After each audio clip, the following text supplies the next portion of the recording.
आज हम हिंदी का 9वां पाठ लेंगे, रीढ़ की हड्डी। रीढ़ की हड्डी, यह नाम आपने सुना होगा। रीढ़ की हड्डी, इसे हम इंग्लिश में बैकबोन भी कहते हैं। रीढ़ की हड्डी का हमारे शरीर में बहुत ही महत्व होता है और रीढ़ की हड्डी ना होती तो हम चल भी नहीं सकते थे। तो यहाँ रीढ़ की हड्डी का मतलब अलग है।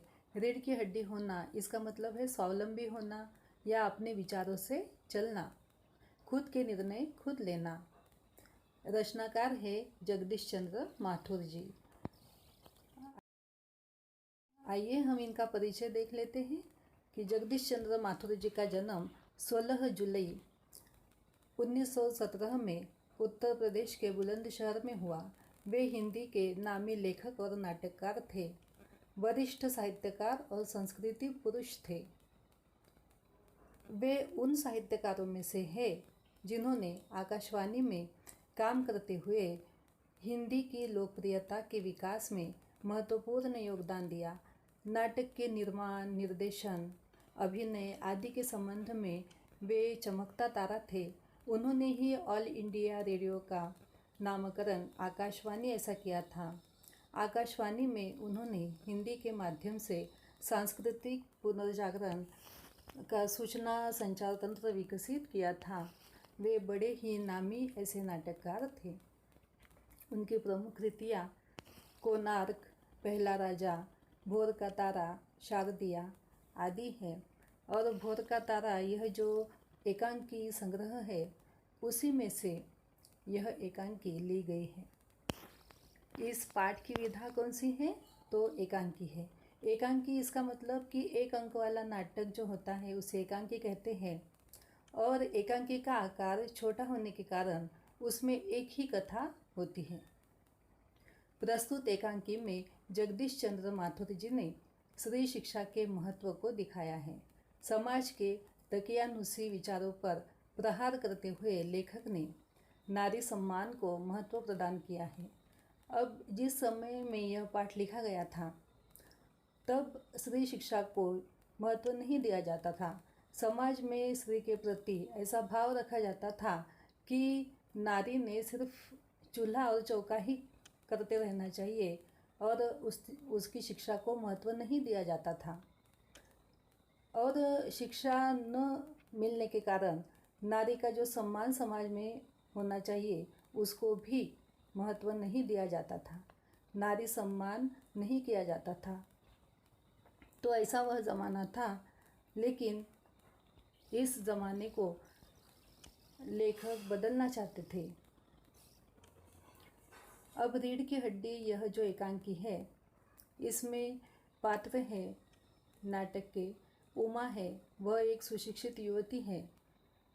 रामस्वरूप उमा के पिता हैं, प्रेमा जो है उमा की माँ है, और शंकर एक युवक है जो उमा को देखने के लिए आता है। उमा की शादी जब करनी होती है तो शंकर उसे देखने के लिए आता है। और गोपाल प्रसाद शंकर के पिता है। रतन जो है राम स्वरूप जी का नौकर है। जब यह नाटक शुरू हो रहा है तो एक कमरा नज़र आता है।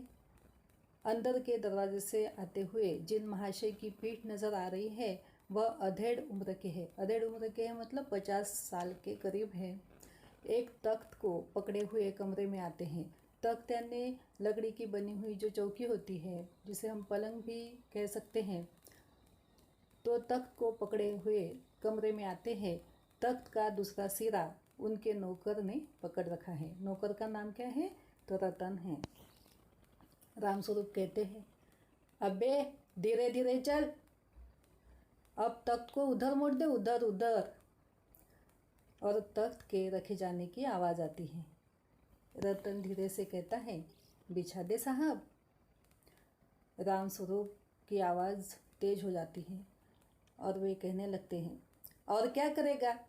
परमात्मा के यहाँ अकल बट रही थी तो तू देर से पहुँचा था क्या? बिछा दो साहब। और यह पसीना किस लिए बहाया है? रतन तख्त बिछाता है और उसे मालिक की डांट फटकार सुनकर हंसी आती है। वह हंसता है। रामस्वरूप दरी उठाते हुए, दरी इसका मतलब सतरंजी, और वह बीबी जी के कमरे में जा और वहाँ से हारमोनियम उठा ला और सितार भी। बीबी जी इसका मतलब उमा जो सुशिक्षित युवती है। जल्दी जा। तब रतन जाता है और पति पत्नी तख्त पर दरी बिछाते हैं। प्रेमा यह राम स्वरूप जी की पत्नी है, उमा की माता जी हैं। लेकिन वह तुम्हारी लाडली उमा तो मुंह फुलाए पड़ी है। मुंह फुलाए पड़ना मुहावरा है। मुंह फुलाना इसका मतलब है नाराज होना। क्यों, क्या हुआ? राम स्वरूप कहते हैं। प्रेमा कहती है, तुम्ही ने तो कहा था उसे ठीक ठाक करके नीचे लाना। राम स्वरूप कहते हैं, अरे हाँ देखो, उमा से कह देना कि ज़रा करीने से आए। करीने से आए इसका मतलब ढंग से आए। ये लोग ज़रा ऐसे ही हैं, खुद पढ़े लिखे हैं, वकील है, सभा सोसाइटी में जाते हैं, मगर चाहते हैं कि लड़की ज़्यादा पढ़ी लिखी ना हो। प्रेमा पूछती है, और लड़का कैसा है? राम स्वरूप जी कहते हैं, अरे बाप शेर है तो लड़का सवा शेर है। बीएससी के बाद लखनऊ में पढ़ता और मेडिकल कॉलेज में पढ़ रहा है। कहता है कि शादी का सवाल दूसरा है और पढ़ाई का दूसरा है। क्या करूँ, मजबूरी है। अब यहाँ हमें पता चलता है कि जो लड़का उमा को देखने वाला था, देखने के लिए आने वाला था, तो वह तो पढ़ा लिखा है, लेकिन वह नहीं चाहता कि उसकी बीवी ज़्यादा पढ़ी लिखी हो। रतन बाबूजी बाबूजी धीमी आवाज़ में कहता है। राम स्वरूप जी दरवाजे के बाहर झांकते हैं। अरे प्रेमा, वे आ भी गए, तुम उमा को समझा देना, थोड़ा सा गा देगी। और फिर मेहमानों की तरफ बढ़कर कहते हैं, आइए आइए। और जो बाबू गोपाल प्रसाद है, जो उमा को देखने के लिए आते हैं, उनका बेटा शंकर वह भी उनके साथ है। वह पधारते हैं। हाँ, मकान ढूंढने में कोई तकलीफ़ तो नहीं हुई? ऐसा कौन पूछते हैं? राम स्वरूप पूछते हैं। गोपाल प्रसाद कहते हैं खकार कर, यानी गला साफ करके, नहीं नहीं, तांगे वाला जानता था, रास्ता मिलता कैसे नहीं। राम स्वरूप, हाँ, लड़की की तरफ मुखातिब होकर, मुखातिब है ना, सामने होकर, और कहिए शंकर बाबू, कितने दिनों की छुट्टियां हैं? शंकर कहता है, जी कॉलेज की तो छुट्टियां नहीं हैं, वीकेंड में चला आया था। वीकेंड यानी सप्ताह के जो छुट्टी वाले दिन होते हैं। राम स्वरूप जी कहते हैं, पूछते हैं, तो आपके कोई कोर्स ख़त्म होने में अब साल भर रहा होगा? शंकर कहता है, जी हाँ, यही कोई साल 2 साल। साल 2 साल? राम स्वरूप पूछते हैं। शंकर, हाँ अजी 1 आध साल का मार्जिन रखता हूँ। मार्जिन इसका मतलब है अंतर। मार्जिन ये अंग्रेजी शब्द है। यानी यहाँ हमें पता चलता है कि शंकर को आत्मविश्वास नहीं है कि वह पास होगा या नहीं। अगर फेल हो गया तो 1 आध साल पढ़ाई में ज़्यादा लग सकता है, इसलिए वह मार्जिन रखना चाहता है। गोपाल प्रसाद अपनी आवाज़ और तरीका बदलते हुए कहते हैं, तो अच्छा, तो साहब फिर बिजनेस की बातचीत हो जाए। राम स्वरूप चौंक जाते हैं और पूछते हैं, बिजनेस? और फिर समझते हुए, ओह अच्छा अच्छा अच्छा, लेकिन ज़रा नाश्ता तो कर लीजिए। गोपाल प्रसाद जी कहते हैं, यह सब आप क्या तकल्लुफ़ करते हैं? तकल्लुफ़ करना है नहीं, शिष्टाचार करना। जी तकल्लुफ़ किस बात का? यह तो मेरी बड़ी तकदीर है कि आप मेरे यहाँ तशरीफ़ लाए। तशरीफ़ लाए इसका मतलब कि पधारे। और फिर अंदर जाते हैं।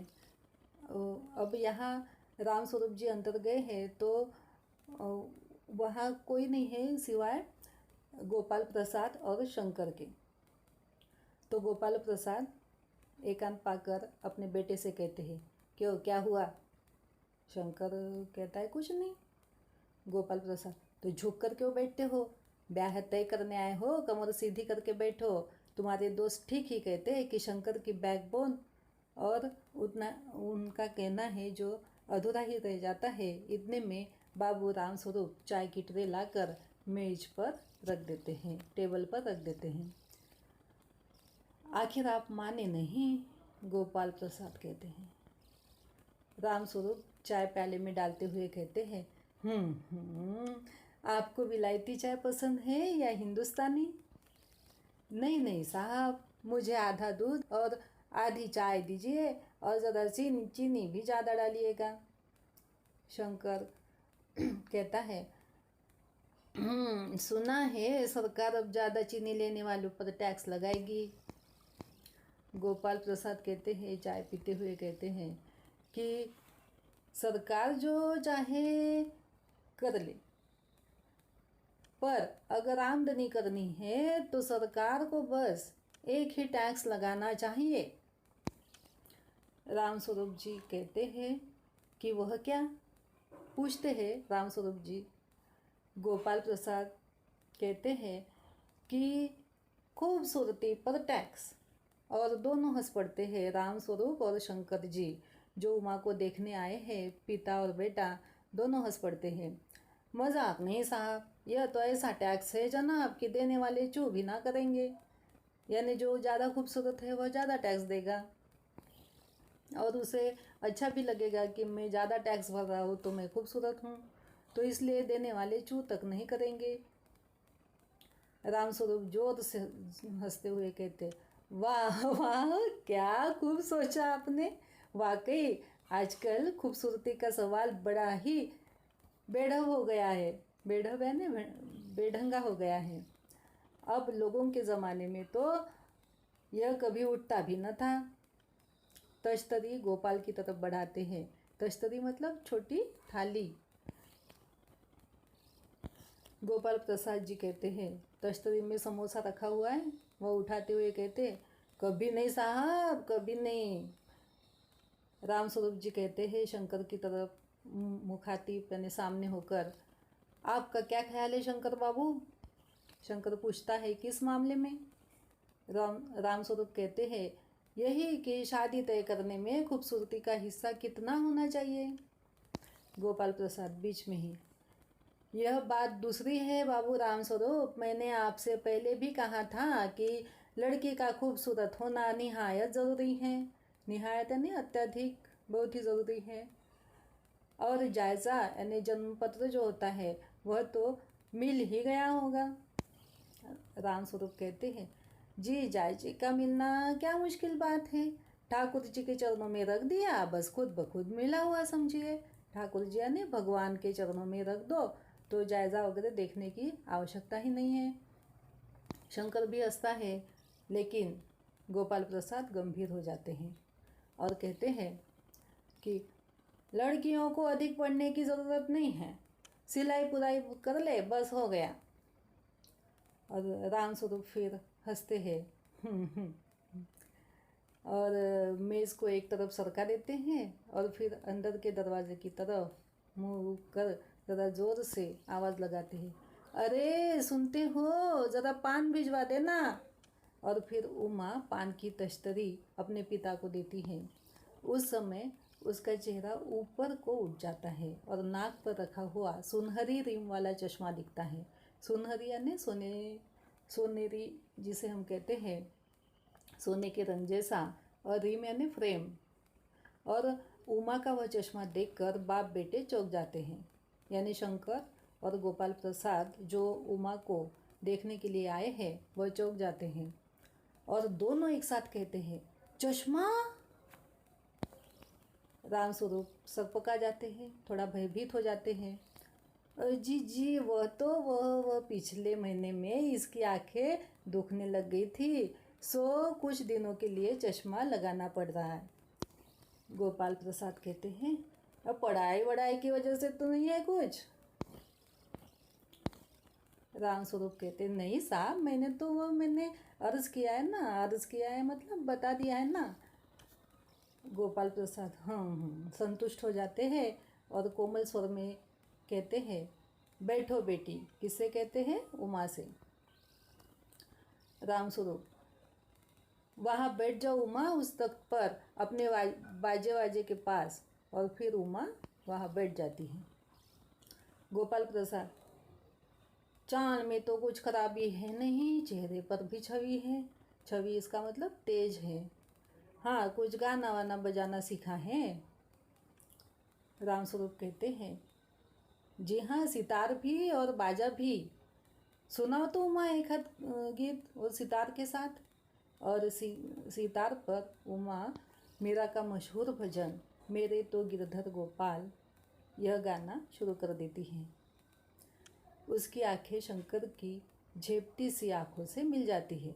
झेपटी सी मतलब शर्माती हुई आंखों से मिल जाती है और वह गाते गाते एक साथ रुक जाती है। रामस्वरूप पूछते हैं, क्यों, क्या हुआ? गाने को पूरा करो उमा। और गोपाल प्रसाद फिर कहते, नहीं नहीं साहब, काफ़ी है, आपकी लड़की अच्छा गाती हैं। उमा सितार रखकर अंदर जाने को बढ़ती है। गोपाल प्रसाद तभी उसको ठहरने के लिए कहते हैं, अभी ठहरो बेटी, अभी ठहरो बेटी। रामस्वरूप, थोड़ा और बैठी रहो उमा। फिर उमा बैठ जाती है। गोपाल प्रसाद उमा से कहते हैं, पूछते हैं, तो तुमने पेंटिंग वेंटिंग भी सीखी है? उमा कुछ नहीं बोलती, वह चुप हो जाती है। रामस्वरूप फिर कहते हैं, हाँ हाँ, वह तो मैं आपको बताना भूल ही गया। यह जो तस्वीर टंगी हुई है ना कुत्ते वाली, इसी ने तो बनाई है। और उस दीवार पर भी देखो वह तस्वीर। यह तो बहुत अच्छा है। और सिलाई वगैरह? रामस्वरूप कहते हैं, सिलाई तो सारे घर की इसी के जिम्मे है, यहाँ तक कि मेरी कमीज़ें भी यही सिलती है। गोपाल प्रसाद, ठीक, लेकिन हाँ बेटी, तुमने कुछ इनाम बिनाम भी जीते थे? उमा इस पर भी कुछ नहीं बोलती, चुप हो जाती है। रामस्वरूप इशारे के लिए खांसते हैं और लेकिन उमा फिर भी चुप रहती है। उसी तरह गर्दन झुकाए हुए वह बैठी है, कुछ कहती नहीं है। गोपाल प्रसाद अधीर हो उठते हैं कि वह कुछ कहेगी, लेकिन वह चुप है।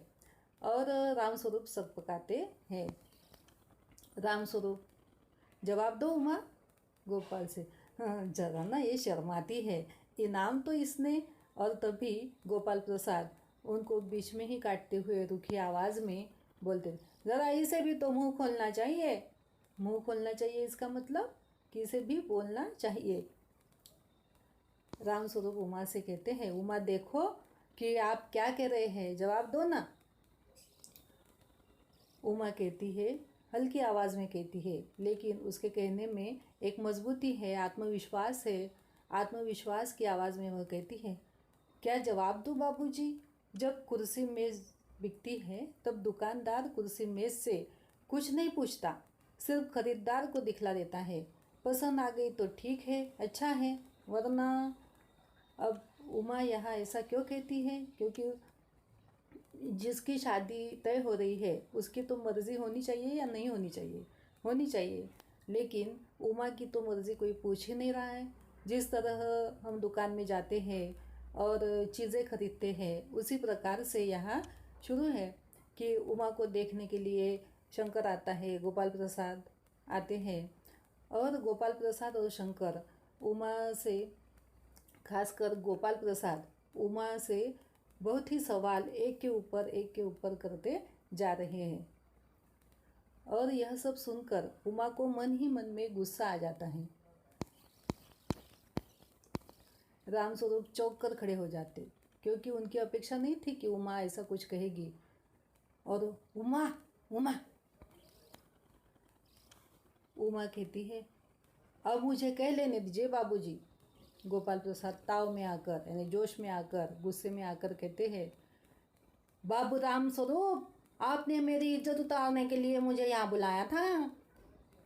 उमा उमा की भी आवाज़ तेज हो जाती है, जी हाँ, और हमारी बेइज्जती नहीं होती जो आप इतनी देर से नापतोल कर रहे हैं कि यह आता है क्या, वह आता है क्या, पेंटिंग आती है क्या, सिलाई जानती है क्या। ऐसा नापतोल भरे सवाल आप इतनी देर से पूछ रहे हो, तो इससे हमारी बेइज्जती नहीं हो रही है क्या? शंकर कहता है, बाबूजी चलिए, गोपाल प्रसाद पूछते हैं, क्या तुम कॉलेज में पढ़ी हो? रामस्वरूप बिल्कुल चुप हो जाते हैं, क्योंकि उन्होंने उमा ज़्यादा पढ़ी लिखी नहीं है ऐसा बताया था, इसलिए वह चुप हो जाते हैं।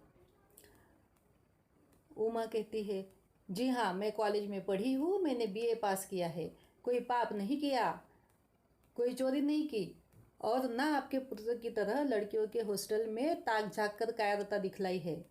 ताक झाँकना नहीं, चुपके से देखना, और कायरता ने डरपोक जो होते हैं उसे हम कायर कहते हैं। मुझे अपनी इज्जत और अपने मान का ख्याल तो है, लेकिन इनसे पूछे कि किस तरह नौकरानी के पैरों में पड़कर अपना मुंह छिपाकर भागे थे। हमें यह पता चलता है कि शंकर एक चरित्रहीन युवक है और वह लड़कियों के हॉस्टल में चुपके से ताक झाँक करता था, और एक दिन वह पकड़े जाने पर वह हॉस्टल की जो नौकरानी है उसने पकड़ा तो उसके पैरों पर पड़कर वह वहाँ से भागा था। रामस्वरूप उमा को रोकते हुए, उमा उमा। गोपाल प्रसाद खड़े होकर गुस्से में आकर, बस हो चुका बाबू रामस्वरूप, आपने तो मेरे साथ दगा किया है। दगा किया है इसका मतलब धोखा किया है। आपकी लड़की बीए पास है और आपने मुझसे कहा था कि सिर्फ मैट्रिक तक पढ़ी है। दरवाजे की ओर बढ़ते हैं, यानी यहाँ रामस्वरूप का जो झूठ बोलना है वह पकड़ा जाता है। उमा सच बोलने वाली है, वह सच्चाई छिपाती नहीं है, वह बोल देती है। उमा कहती है, जी हाँ जाइए, ज़रूर चले जाइए, लेकिन घर जाकर ज़रा यह पता लगाइएगा कि आपके लाडले बेटे की रीढ़ की हड्डी भी है या नहीं है, यानी बैकबोन। बैकबोन यानी उसका कहना है कि आपके बेटे की रीढ़ की हड्डी नहीं है, मतलब आपका जो बेटा है शंकर, वह खुद का निर्णय खुद नहीं ले सकता है, वह तो पिता जैसे कहेंगे वैसा ही करते हैं। जबकि पिता जो गोपाल प्रसाद है वह एक वकील है और अपने बेटे को मेडिकल कॉलेज में पढ़ाते हैं, लेकिन वे नहीं चाहते, खुद तो पढ़े लिखे हैं लेकिन वे नहीं चाहते कि उन्हें जो बहू मिलेगी वह ज़्यादा पढ़ी लिखी हो। तो अपने पिताजी के विचारों पर ही वह शंकर चलता है, यानी वह खुद का विचार खुद नहीं ले सकता है। इसलिए उमा ऐसा कहती है कि उसे पूछिए कि उसकी रीढ़ की हड्डी है या नहीं है, मतलब उसका अपना विचार भी है या नहीं, वह अपने विचारों से जीता भी है या नहीं है। बाबू गोपाल प्रसाद के चेहरे पर बेबसी का गुस्सा है और उनके लड़के के दुलासापन, यानी रोने जैसी उसकी शक्ल हो गई है शंकर की।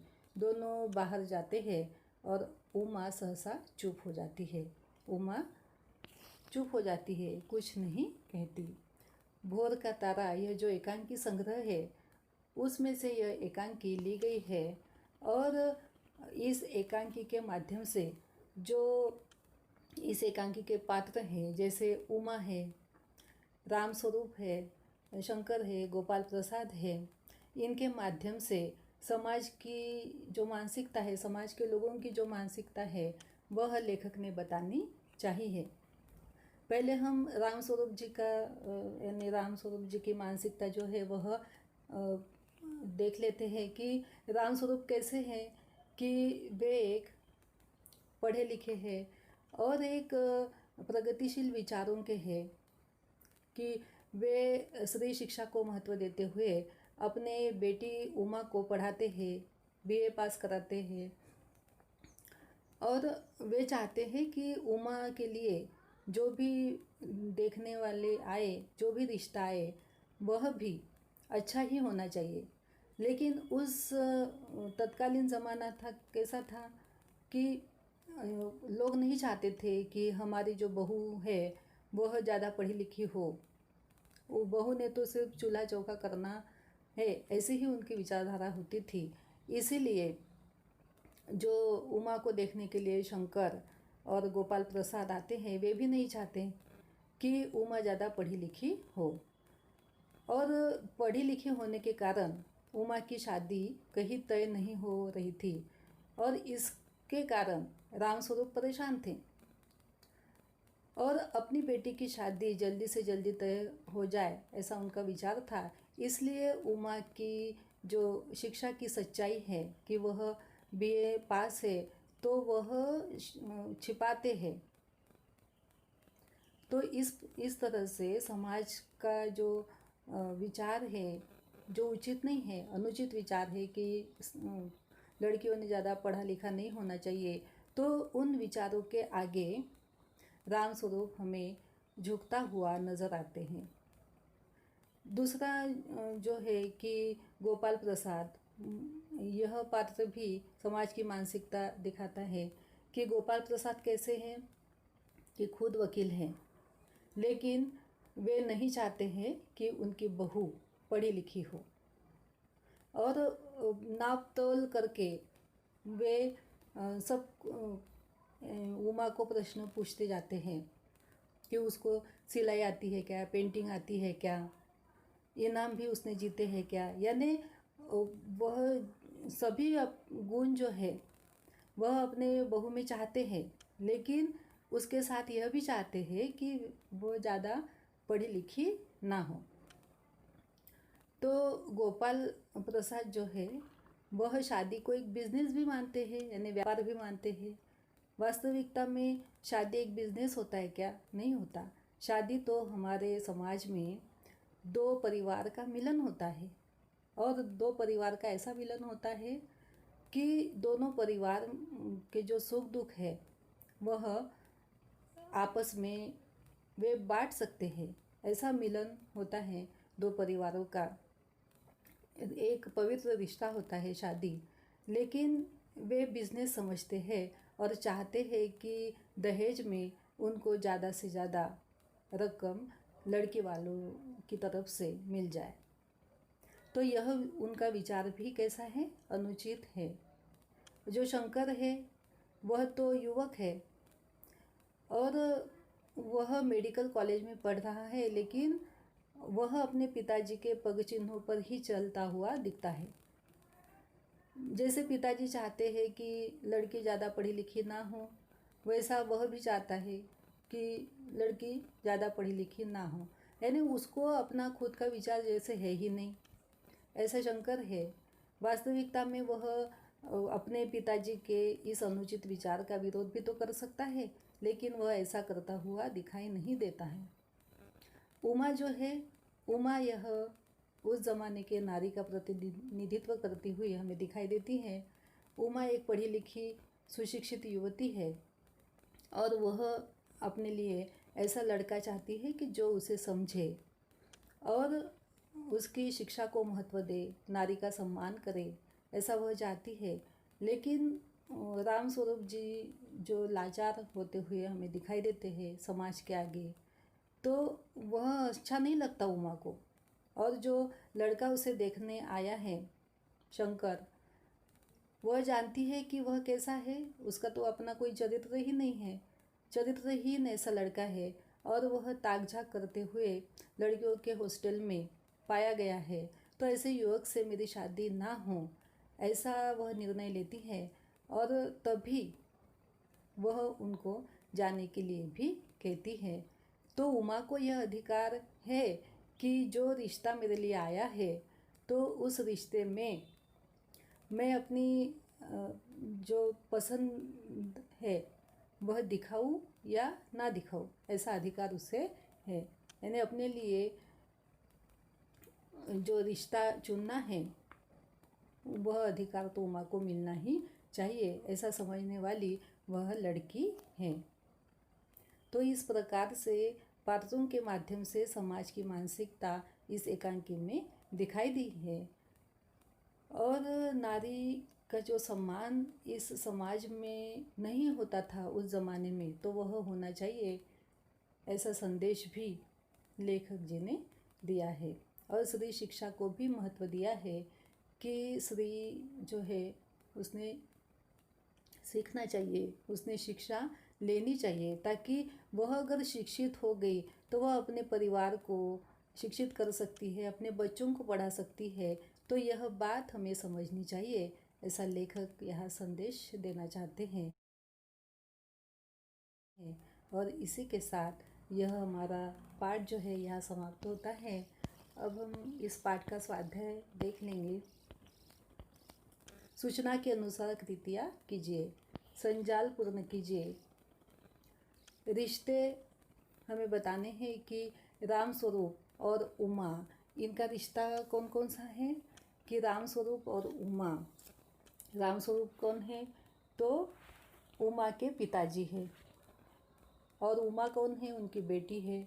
यानी पिता और बेटी का इनका रिश्ता है। पति पत्नी कौन है, राम स्वरूप है और उमा की माताजी कौन है, प्रेमा है।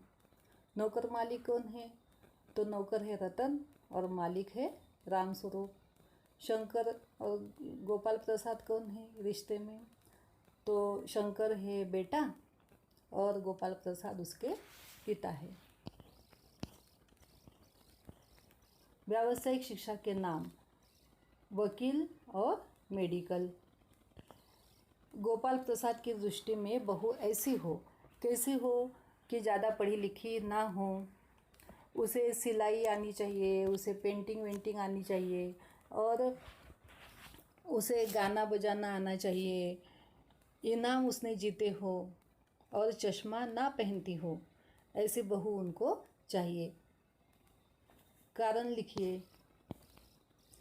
बाप बेटे दोनों चौंक जाते हैं क्योंकि वे उमा के चेहरे पर जो चश्मा लगा हुआ है तो वे देख लेते हैं, इसलिए वे चौंक जाते हैं। उमा को चश्मा लगा क्योंकि पिछले महीने में उसकी आंखें बहुत दुख रही थी, इसलिए उमा को चश्मा लग गया था। तीसरा है कि राम स्वरूप ने हारमोनियम उठाकर लाने को कहा क्योंकि राम स्वरूप चाहते थे कि उमा को देखने वाले जो भी आएंगे उन्हें वे बता सके कि हारमोनियम उमा बजा सकती है और गा सकती है। उमा को गुस्सा क्यों आया क्योंकि उमा को देखने वाले जो आए थे शंकर और उसके पिताजी गोपाल प्रसाद, वे एक के ऊपर एक ऐसे लगातार उमा को सवाल पे सवाल पूछते जा रहे थे। जिस तरह से नापतोल हम करते हैं ना चीज़ें खरीदते समय, उस तरह से सवाल पे सवाल वह पूछ रहे थे। पांचवा है कि कृदंत बनाइए। कृदंत इसका मतलब आप जानते हो, आपने कृदंत क्या है पढ़ा है कि क्रिया के सामान्य रूप को जब प्रत्यय लगता है और प्रत्यय लगकर जो शब्द बनता है वह एक तो संज्ञा होता है या विशेषण होता है, उसे हम कृदंत कहते हैं। तो पढ़ना, इसका कृदंत क्या आएगा, पढ़ाकू। समझना, इसका कृदंत क्या आएगा, समझदार। सीना, इसका कृदंत क्या आएगा, सीने वाला। और चाहना, इसका कृदंत क्या आएगा, चाहत। शब्द युग्म पूर्ण कीजिए। शब्द युग्म यानी क्या कि जो समान उच्चारित शब्द है उसे हम शब्द युग्म कहते हैं। पढ़े लिखे, सभा सोसाइटी, पेंटिंग वेंटिंग, सीधा सादा। तो इस तरह से इस पाठ का स्वाध्याय समाप्त होता है और आपको यह स्वाध्याय लिख लेना है। मुझे उम्मीद है कि आप यह स्वाध्याय लिख